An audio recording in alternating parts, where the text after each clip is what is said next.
حالات ډیر خراب دي. امریکا د ایران په سپریم لیډر پسې لګېدلې ده او اسرائیل ورپسې لګېدلی دی چې ایران دې اټمي قوت جوړ نشي او ایران دې زموږ خبره ومني او د مذاکراتو ته راشي. څنګه چې صدام حسین او کرنل قذافي د امریکې خبره منلې وه او بیا وروستو امریکې دغه خلک شهیدان کړو او صدام حسین یې پانسي کړو او د بل کرنل قذافي دی چې کوم دی شهید کړو.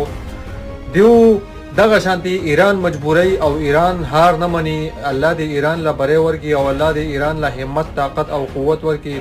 په دنیا کې یو واحد اسلامي ملک ایران دی. که ایران د منځه ووت سعودیه پاکستان هر څه چې کوم دی بیا لاړه پوه شوې. ایران دومره مضبوط ملک دی.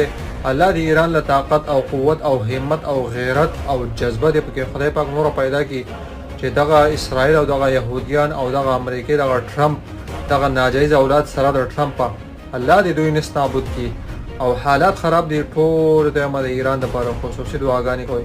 که ایران د منځ نه ووت پاکستان افغانستان او سعودیه هر څه لاړه د مسلمانانو نه خانه کعبه هم لاړه او ایمانونه او هر څه نه لاړه بیا مشکله ده چې څه شی پاتې شي مسلمانانو سره.